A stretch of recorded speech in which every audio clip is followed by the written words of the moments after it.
In the movie Point Break, directed by Kathryn Bigelow, the storyline is that a young, high-achieving agent is sent to LA to work in the bank robbery department of the FBI firm. Each summer, a notorious group of bank robbers known as the ex-presidents are back again and doing their 90-second door-to-door robbery. Techniques used in this film are dialogue, costume, handheld filming style, and fast transitions between shots. Dialogue is a very important technique in the film because it helps viewers understand the characters and situation. In this particular scene, it is important because it is reaching the climax and viewers are shown a new side to some of the characters' display, namely Brody. The effect on the viewers in this situation is that it creates suspense and it helps us understand the characters. In this instance, we understand they're about to go into a bank and they have an FBI agent with them who is stuck in the situation. Here it is bad for the protagonist, but is what the antagonist needed. The audience responded to the dialogue technique with their attention and concentration on the film. What the director wanted to come from this technique was for viewers to understand the situation and the information communicated.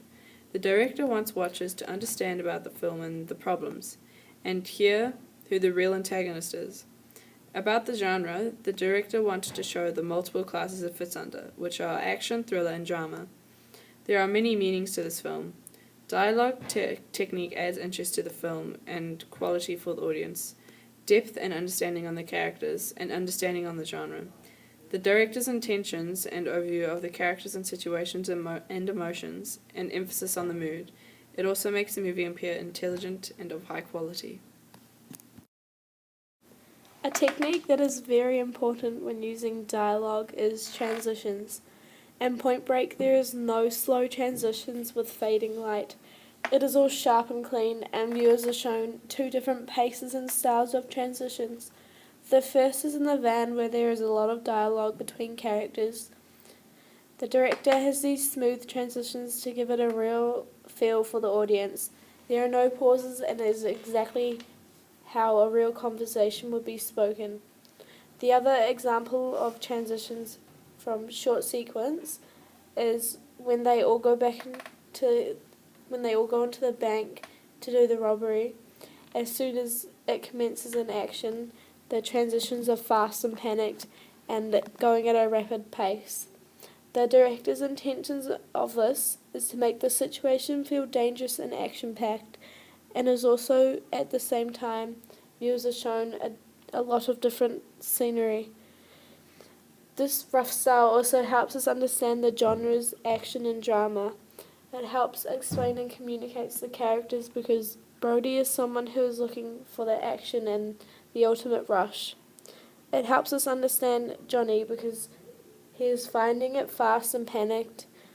This creates a tense mood for the viewers, which is another intention from the director. It also makes it seem real, as if you're living it. The audience responds to this by having complete attention during one of the climaxes of the film.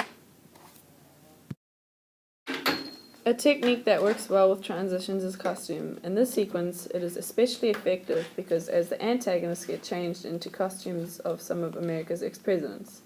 The director's intention of this was to show Brody and his gang's routine, which is as they ride to the bank, they get dressed into the costumes and get their weapons ready. It also helps viewers to understand Johnny. Costume affects the audience because people that usually rob a bank don't wear ex-presidents' masks. This, to the audience, is unusual. This hooks the audience into watching the film more and more to find out why they are wearing these types of masks. Costume does help the audience to understand the sequence because the robbers are trying to make a point to the audience, and the sequence plays a big part in understanding to why they dress like this. Costume helps us understand characters because Brody is dressed as an ex-president along with 3 other people, showing that they are standing up for human rights, proving a point about the presidents. As for Johnny, he is in no costume, which shows that he is just a normal pedestrian. Costume adds to Point Break's genre because costume is used for ex-presidents robbing the bank. It gives the film mystery because the police are trying to find out who the mysterious robbers dressed as ex-presidents, and so Johnny is the undercover cop to find them.